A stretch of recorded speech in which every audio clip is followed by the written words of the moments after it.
Hi all, let's have a look at game 11 of the 20 game set sent to me by DeepMind recently. Now game 11 is actually the first of the next 10 game set, which specifically was against Stockfish on TCEC hardware. So 44 threads on 44 cores, which are 2.2 gigahertz Intel Xeon Broadwell CPUs with 22 cores, hash size 32 gig, Synergy Zizichi endgame table basis. I'm not saying that properly, am I? And 3 hour time control with 15 additional seconds per move. So, and they also evaluated the latest version of Stockfish as well. But okay, I think this is under the TCEC conditions, and the opening book given D4 from AlphaGo Zero. So Stockfish playing black. We have C4. This is in the opening book here. Very topical Slav defense, semi-Slav line with E6 here. E3, knight BD7, Queen C2. Bishop d6, a very exciting line with g4, and clearly there's a lot of gambit compensation of knight takes g4. We have bishop b4 as part of the book. Still, bishop d2. This book goes quite far in this game actually to this position. It has occurred before in a high-level Nakamura game, and we take it to here where Nakamura in a key stem game against Zhu in Weekend Z 2004 played in this position. Funny enough, bishop d3. He didn't want to seemingly preserve this bishop, which can actually move to e1. That ended in a very, very long struggle, actually, very, very long. 182 move draw in a Nakamura game, bishop d3. And that bishop was actually taken. Here's the start of it. It's in the pinned comment if you want to check it out. But that ended in a draw. Now here, in our book, we're actually still testing book here, bishop e1, instead of Nakamura's move. So this is an interesting test in its own right. But now we depart the book and we have b6. So it's an interesting opposite side castling game. These make for great entertainment. Generally, the opposite side castling games.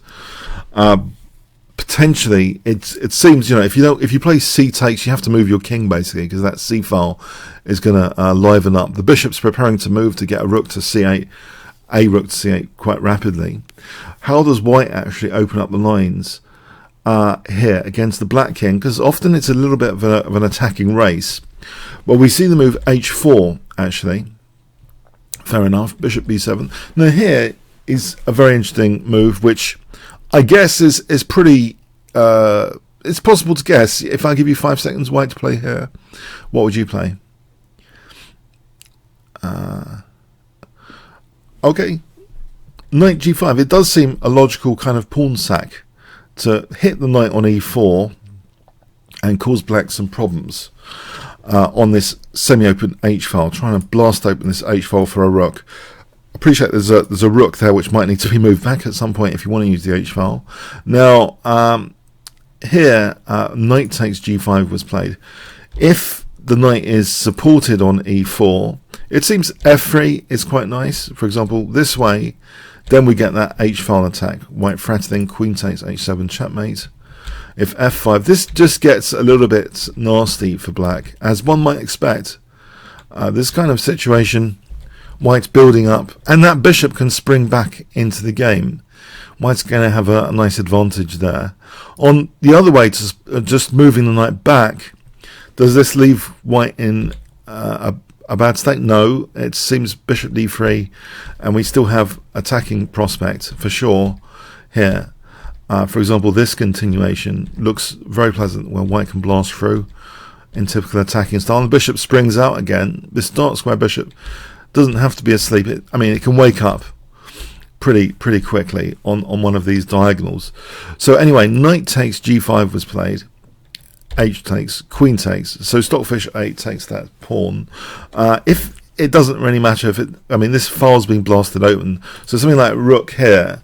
This is just dangerous. Even if we have a seemingly solid, for the moment, knight f8 protecting, we have white building up pressure like this, for example. The bishop using those dark squares, which have been weakened by g6. And this is very, very pleasant, as one might expect for white. So very, very pleasant scenario. For example, this is a disaster. Rook d7, bishop f6, queen h6, yeah, is a disaster on dark squares. So the knight doesn't really defend all the things related to king safety. So h takes, we have queen takes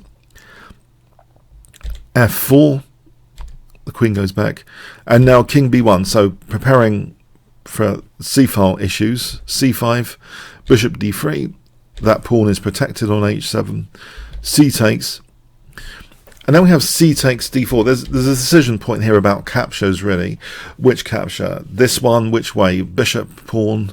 Anyway, c takes d4 was played. On e takes, queen h2 looks like a very logical move. Even if e3 drops here, that's a small price to pay here for this h-file attack. And this looks like absolutely crushing stuff.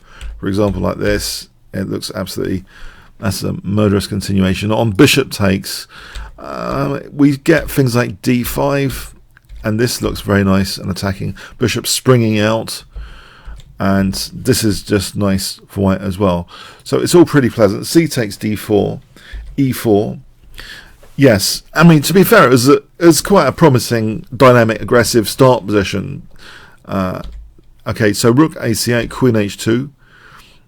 We might have to see the other side of the coin, really, to see how AlphaGo Zero handled the situation with black, to be fair. Try and get the other side of the story here. But this looks as though the start position was pretty dynamic anyway. Getting this open file to the king is like almost like a penalty shootout test in World Cup football. So how does white take the penalty basically here? Well, f5, it seems very, very logical that the bishop can also spring out to this sensitive diagonal, potentially. We have e takes. On g5, this is just f takes. So something has to happen here. There has to be a reaction here.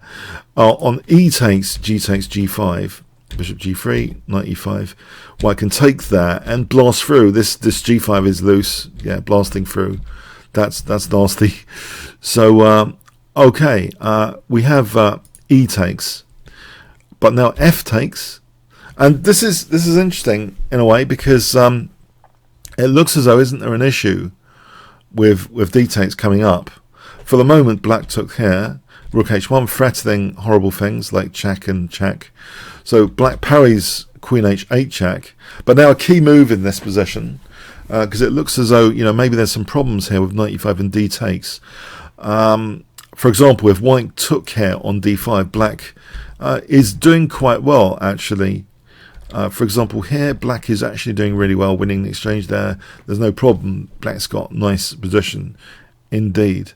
And also here, if rook g1, knight e5, black's using that f3 square, it seems white's in trouble, really.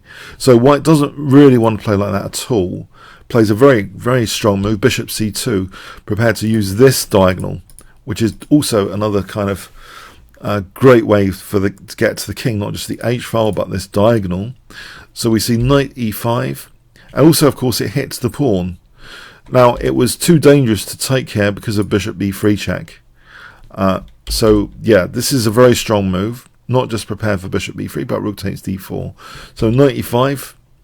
Now, here, if rook takes immediately, then there's knight f3, forking the queen and rook. So, better to play this first. And actually, we have g5. Bishop g3, and black is in big trouble here, it seems. Black's in big trouble and plays knight takes g4 to show how big the trouble is. If rook fe8, it seems black's getting dismantled after this. Rook takes d5 is very, very vulnerable here. White's getting a big advantage. So we have actually black indulging to take that pawn, queen h3, but now there's dangers with queen e6. So knight e3, rook takes d4, king f7, bishop f2. Yeah, this is falling apart for black here. Rook h8. There are various king safety issues. If knight c4, e takes d5 is guaranteeing a nice advantage for white. That d pawn is pretty dangerous. For example, like this, the d pawn's pretty dangerous. The diagonals are pretty dangerous. So white's getting a big advantage there.